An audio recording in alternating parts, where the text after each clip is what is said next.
you know what I mean? Oriental poison.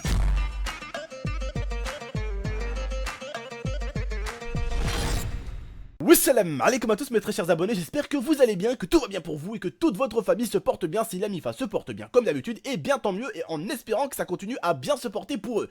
Aujourd'hui les frères et sœurs, on se retrouve pour une vidéo vraiment très importante, pour un débat vraiment qui me tenait à cœur parce que je suis tombé sur un article d'un pauvre asiatique qui s'est brûlé la saucisse tout simplement à cause de l'alcool. Et justement on approche en été et je sais qu'en été pour certains vous êtes de sacrés fêtards et forcément vous allez sortir en boîte de nuit et forcément vous allez vous mettre bien comme on dit, et vous allez plutôt prendre de la tequila Heineken et vous allez pas avoir le temps de niaiser, hein, ça on peut le dire. Et donc voilà, je voulais simplement faire une petite vidéo prévention. Alors je suis quelqu'un qui ne boit pas d'alcool et je ne suis pas là du tout pour vous prendre de haut, pour faire le mec supérieur ou le mec mieux que vous, loin de là les frères et sœurs, juste là pour vous donner quelques petits conseils et j'espère que les autres feront de même dans l'espace commentaire. Si il vous est arrivé quelques petites choses à cause de l'alcool, n'hésitez pas à le dire dans l'espace commentaire et n'hésitez pas à donner quelques conseils aux autres parce que c'est vrai que l'alcool, si tu la modères pas, c'est elle qui va te modérer. En gros, c'est elle qui va s'occuper de ton cas, quoi. Hein, c'est elle qui va faire de toi ce qu'elle veut. Parce qu'il faut pas oublier que l'alcool, quand même, peut te faire certaines choses que tu n'as pas forcément envie de faire et peut te rendre très désagréable pour certains. C'est-à-dire, tu invites une fille à la première fois à sortir en boîte de nuit, au lieu de prendre un seul petit verre, eh bien, tu vas en abuser et tu vas en prendre 2, allez c'est peut-être pas encore dans l'abus, tu vas en prendre 3, 4, 5 et tu vas te retrouver bourré et tu vas te retrouver désagréable avec la gonzesse alors que c'est une fille vraiment charmante, très belle, très intelligente et tu vas lui faire peur et puis tu vas la faire fuir et alors qu'au final t'es un bon gars, t'es quelqu'un de bien, tu es quelqu'un de sympa, tu es quelqu'un de droit, tu es quelqu'un de respectueux, tu es quelqu'un de très bien en toi-même, enfin en toi et en fait la fille va se barrer parce qu'elle va dire non je veux pas d'un mec comme ça tu vois, elle va te juger au premier coup d'œil, tu vois ce que je veux dire. Et ça arrive souvent que simplement des meufs jettent des mecs parce qu'ils ont trop bu, ils ont forcé et qui sont tout simplement désagréables et irrespectueux. Et ça peut arriver à cause de l'alcool parce que des fois l'alcool, eh bien quand on en abuse, eh bien on devient plus nous-mêmes. Donc par exemple moi je suis un mec, je risque pas d'être bourré, hein, je bois du coca et avec un petit fond de fraise et ça fait plaisir, merci beaucoup. Moi personnellement quand j'allais en boîte avec des potes c'était tout le temps coca. Non je ne bois pas d'alcool et non je n'aime pas réellement l'alcool, je n'ai jamais aimé tout ce qui est alcool, cigarette ou cigarette électronique. Moi j'aime juste, j'avoue que ma seule drogue, ma seule alcool c'est la console, voilà tout simplement. Mais je suis pas là pour vous prendre de haut ou quoi, mais juste faites attention à vous parce que c'est vrai qu'on arrive en été, pour certains vous êtes des fêtards, amusez-vous bien, éclatez-vous bien, mais ne faites jamais en sorte de mettre votre vie en danger et faites toujours en sorte de pouvoir gérer l'alcool. Regardez voilà ce jeune asiatique. Le pauvre qui voulait boire tout simplement un verre d'alcool s'est retrouvé très gravement brûlé au petit oiseau, si vous voyez ce que je veux dire. Parce que tout simplement il a voulu prendre ce qu'on appelle de l'alcool entre guillemets et flamber, donc avec du feu au-dessus. Et forcément en fait il s'est versé tout simplement un bout d'alcool, enfin un petit bout, quand je dis bout je dis plutôt un petit peu d'alcool, d'accord. Un tout petit peu de liquide entre guillemets et ça a pris feu partout. Et alors le mec a eu la maudite idée de se relancer de l'alcool comme si ça allait éteindre et non, ça a repris encore plus feu. Et heureusement, et je dis bien heureusement, que ses amis ont pu aller très vite lui chercher de l'eau, mais même il a été bien brûlé et ils ont été quand même réussi à aller lui chercher de l'eau et à l'éteindre le feu. Alors vraiment les gars, faites attention, c'est vrai que maintenant les gens inventé plein de choses avec l'alcool. Je sais que la tequila ils ont une façon de faire très bizarre. Je suis allé tout à l'heure voir sur Google, aller chercher. Beaucoup disent que c'est entre guillemets quelque chose de traditionnel et beaucoup disent c'est pour que l'alcool entre guillemets monte plus vite à la tête, hein, entre guillemets façon de parler. Donc forcément ils font quoi avec la tequila? Ils boivent et juste après avoir bu ils lèchent quelques petits sels. Tout simplement ils mettent des petits bouts de sel, du gros sel ou quoi. Ils lèchent le sel et après ils se mettent du citron vert dans la bouche tout simplement. Voilà. Pourquoi ils le font, je ne sais pas, je suis pas un professionnel loin de là. Mais en tout cas voilà, c'est des choses qu'il faut faire avec modération et il faut toujours faire vraiment très attention. Et faites attention justement à ces cocktails, on va dire entre guillemets flambés, parce que si ça tombe sur toi, eh bien c'est toi qui va finir en cocktail flambé. Hein. Et je vais parler de quelque chose de très bizarre, mais je vais essayer d'être le plus respectueux possible parce que je sais qu'il y a des jeunes qui me regardent. Alors je vais parler en termes de saucisses et de merguez. Préparez-vous. Vous savez, les femmes, elles sont comme tout le monde. Elles aiment les barbecues, elles aiment les merguez grillées, elles aiment les saucisses grillées, mais elles aiment pas les merguez et les saucisses grillées des garçons. Vous voyez ce que je veux dire? Une merguez et une saucisse flambée, non, elles en veulent pas. Non, je veux pas de merguez de mec flambé, ça me suffit quand je vais, voilà, hein, d'accord, barbecue, ça va. D'accord? Donc évitez de vous flamber votre bistouquette. Faites attention, évitez de vous flamber quelque chose. Ça serait cool. Ça serait cool que la seule chose qui reste flambée, ça soit votre verre d'alcool. Alors faites attention, je sais que ça devient la mode, je sais que plein de gens s'amusent à flamber parce que c'est marrant, c'est de l'alcool, il y a du feu au-dessus. Mais alcool plus feu égale feu, hein. C'est-à-dire que si tu te fous ça sur la... Hein, sur toi, eh bien tu prends feu. Alors s'il vous plaît, faites attention à vous. Lui, il a eu l'idée encore parce que le pauvre, il a eu peur. Il a eu peur, il est comme vous, il est comme moi, il a eu peur. Bah dans le moment même, il s'est dit bon, je vais mettre de l'alcool par-dessus, ça va s'arrêter. Non, non, ça va pas. De l'alcool sur du feu? Ah mais au pire, t'aurais dû mettre de l'essence, hein. Ça aurait été la même. Il a encore plus reflambé. Mesquine. Et heureusement, comme je vous dis, qu'il était quelque part avec ses potes, hein. Tu te rends compte là, t'es à l'extérieur d'une boîte de nuit comme ça, tu fais ça, tu bois ça, tu fais tomber sur toi? Ah oui, non, t'as pas le temps de faire ça, t'as pas le temps de penser à enlever le t-shirt et tout, je te le dis. T'es en train de cramer. T'es en train de brûler. Et quand on brûle, quand nous les hommes, et je vous le dis, moi je le sais, et vous le saurez un jour, quand vous allez être en danger, votre cerveau ne va pas réfléchir de la même manière que quand vous êtes posé chez vous. C'est-à-dire, vous allez faire tout et n'importe quoi. Et vous allez même faire des choses absurdes. Parce que vous êtes en danger. Et que votre cerveau il répond plus correctement. Et que vous êtes paniqué. Mais en tout cas, ce que je peux vous dire, c'est que le danger, ça arrive comme ça. Je le sais, j'en ai fait les frais il y a une semaine et demie.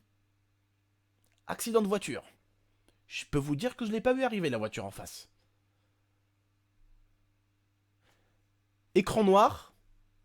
Je me suis relevé dans la voiture.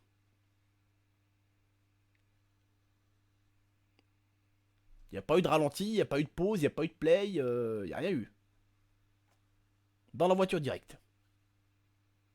Quand un accident arrive, c'est comme ça. Bing. Ça ne prévient pas. Ça ne prévient pas. Et faites attention, quand vous conduisez votre véhicule, à ne pas être alcoolisé et qu'il ne vous arrive pas la même chose que moi.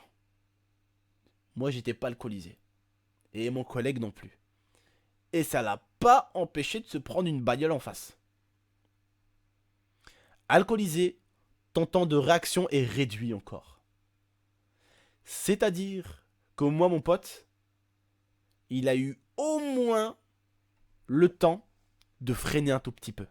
Ce qui a fait que ça a ralenti le choc. Et pas qu'un peu peut-être. Est-ce que le vôtre qui est alcoolisé aura autant de temps que mon pote à moi qui a eu le temps de freiner? Je ne sais pas. Est-ce que vous aurez tous la chance à 2, 3 heures, 4 heures du matin de mettre tous votre ceinture? Je ne sais pas non plus. Mais ce que je peux vous dire, c'est qu'une collision, votre corps est tellement léger avec le poids de la collision, avec le poids de quand tu rentres dans l'autre véhicule, que tu peux me croire que ton corps est aussi léger qu'un ballon de foot. Ton corps, c'est rien du tout. Les voitures, elles feront valser ton corps dans tous les sens.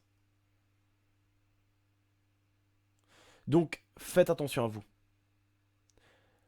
N'ayez pas à regretter un accident. Évitez-le. Faites toujours attention à vous. Amusez-vous. Je ne vais pas vous dire de ne pas boire d'alcool parce que vous faites ce que vous voulez, c'est votre vie. Mais buvez-la avec modération. Faites attention à votre vie, mais faites également attention à la vie des autres aussi. Parce que quand vous buvez de l'alcool, vous ne mettez pas que votre vie à vous en danger, mais vous mettez celle des autres aussi. Et la vidéo de l'Asiatique, quand je l'ai vue au bout d'un moment, voilà, ça m'a donné toutes ces idées et tout ce débat dans ma tête, ça m'a donné envie de parler simplement de tout ça. Les dangers. Regardez, hein, il était chez lui posé avec ses potes, et le pauvre, il a failli brûler tout entier. Il a failli ressembler à une merguez que tu aurais oublié dans un barbecue. Mesquine. Et au début, on le voit, il s'amuse avec le feu. La vidéo sera en description. Bien sûr, comme d'habitude. La vidéo sera en description au début, vous allez le voir, il s'amuse avec le feu. Il y a son verre, il est enflammé. Il va mettre carrément sa main, comme ça, il va récupérer du feu. Il va allumer sa cigarette avec, après il va éteindre. À force de vouloir jouer avec le feu, tu finis par te brûler. Juste, je sais qu'en été, vous allez être très très nombreux à sortir. Amusez-vous, éclatez-vous. Tequila Heineken, pas le temps de niaiser. Comme l'aurait dit notre ami le Québécois, file mes pieds, et faites gaffe à vous. Tout simplement. Et ne faites pas gaffe qu'à vous. Faites gaffe à ceux qui sont avec vous. Mais faites pas gaffe que ceux qui sont avec vous et à vous. Faites gaffe à ceux qui seront en face de vous aussi. Parce que dans ce cas-là, vous ne mettez pas que votre vie à vous en danger. Vous mettez celle de ceux qui sont avec vous et vous mettez celle de ceux qui sont en face de vous. Et dans l'histoire, dans un accident, vous n'allez pas enlever juste les vies des gens qui sont dans le véhicule avec vous et qui sont en face de vous, mais vous allez faire du mal à toute leur famille derrière. Parce que tous ces gens-là ont une famille et ont des gens qui les aiment. Et ça, c'est important de le comprendre. Tous ces gens-là ont des gens qui les aiment. Vous tous ceux qui regardez ma vidéo là, vous avez beau avoir une maman qui vous râle souvent dessus, un papa qui vous râle souvent dessus. Mais je peux vous le jurer que pour la plupart d'entre vous, vos parents seraient capables de se couper une veine pour que vous puissiez vivre. Ça, vous pouvez me croire. Vous êtes la prunelle des yeux de vos parents. Même si vos parents, des fois, sont emmerdants. Parce que moi, en premier, je serais emmerdant avec mon fils. Je serais un casse-couille. Mais le jour où il faudrait que je me coupe une veine pour que mon fils vive, et ça, c'est une façon de parler, je le ferai. Parce que la vie de mon fils, quand il sera là, elle sera beaucoup plus importante que la mienne. Parce que moi, déjà, je serai déjà vieux. Moi, déjà, j'aurais passé du temps. Alors que mon fils, c'est mon sang. Et il est jeune. Et je lui donnerai ma vie s'il faut. Et aujourd'hui, si je travaille justement, si je peux aujourd'hui gagner entre guillemets de la YouTube monnaie, c'est pour mettre de côté aussi un jour, pour essayer d'avoir une maison, pour essayer d'avoir des choses. Et pour ceux qui posent des questions, alhamdoulilah, je gagne comme plus qu'un travail normal, je gagne plus qu'un SMIC, ça va. Mais c'est vrai que mon argent, souvent, il est jeté par les fenêtres, moi aussi. Je donne à ma mère, je donne à ma grand-mère, et même quand elles en ont pas besoin, je leur dis tiens, prends. C'est vrai que je mets pas beaucoup de côté. Moi en ce moment, je commence à mettre beaucoup de côté, parce que voilà. S'il y a un bout de chou qui arrive, il lui faut une chambre, il lui faut des petits jouets. Et j'aimerais bien que, quand je meurs, je laisse de l'argent à mon fils. Et je lui laisse une maison. Je lui laisse une voiture. Je lui laisse une situation. Je lui laisse, je sais pas, de l'argent en banque. Pour qu'il puisse gérer avec sa femme. Pour que je puisse plus tard, quand il devient plus grand, l'aider à payer ses cours. L'aider à payer sa maison. L'aider à s'installer. Tout ça. Il faut pas penser qu'à maintenant, les gars. Il faut pas penser qu'à sa gueule dans la vie. Il faut penser à plus tard. Quel genre de personne veux-tu être? Celle qui laissera de l'argent à son fils? Ou celle qui laissera des dettes à son fils? Ou celle qui ne laissera ni dette ni argent? Bon, je te dirais, il vaut mieux laisser rien à ton fils que des dettes. Mais c'est à vous de choisir. Pour certains plus grands. 16-17 ans. Et vous savez, comme quelqu'un l'a dit, c'est à partir de cet âge-là que vous allez devenir les personnes que vous allez être jusqu'à la fin de vos jours. C'est là maintenant l'adolescence. Vous êtes en train de créer l'homme que vous allez être jusqu'à la fin de vos jours pour la plupart. Et pour certains qui ont 13-14 ans, bah, vous êtes en train de commencer à être l'homme que vous allez être jusqu'à la fin de votre vie. Vous allez commencer à être la personne que vous allez être. Vous allez commencer à vous forger une façon d'être. Vous serez vous. Parce que c'est vrai qu'on est jeune, on aime bien Spider-Man, Batman, on aime bien les super-héros, on est souvent perturbé, on court dans tous les sens, on fait n'importe quoi. Mais après, quand on vieillit, on a un mental, on a une façon de faire, et on a surtout une façon d'être qui nous est propre chacun. En chacun d'entre nous, on est un style de personne, on a une style de façon de parler, et personne ne fait comme nous. Vous avez des gestes, vous avez des tics. Moi j'ai un tic, c'est que je fais souvent ça. C'est chiant, hein? C'est un tic. C'est moi. On a tous des tics. On a tous des choses qui nous appartiennent, tu vois. Voilà, c'est nous. Bref les frères, j'espère que cette vidéo avec ce beau message vous aura plu. N'hésitez pas comme d'habitude à liker ce débat si vous avez aimé, en espérant que ce débat sera parti en fait plus loin et vous aura fait plus réfléchir. Parce que j'ai essayé quand même de vous faire réfléchir tout au long de la vie, parce qu'il n'y a pas que ça, plus tard on deviendra des gens importants pour notre famille. Donc faut essayer d'être des gens droits pour notre famille. Bref les frères et sœurs, prenez soin de vous, prenez soin de votre famille comme d'habitude, n'hésitez pas à liker la vidéo, la partager et vous abonner si ce n'est pas déjà fait. Et en tout cas moi je vous dis prenez soin de vous et prenez soin de votre Mifa. Et un dernier petit message dans cette vidéo parce qu'on est là pour parler d'amour. Avec Tata dans pas très longtemps normalement, on va faire nos fiançailles. Et je pense qu'il faudrait que nos abonnés grenoblois ou ceux qui sont aux alentours de Grenoble vous me suivez tous sur Snap, GameX13YT, tout en minuscule et tout collé. Parce que quand on va faire nos fiançailles avec l'IA, j'aimerais tout simplement inviter tous les abonnés qui voudront venir à nos fiançailles.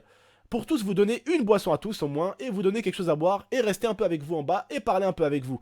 C'est quelque chose que j'aimerais bien faire, et j'aimerais bien partager quand même quelque chose d'important pour moi qui sera nos fiançailles.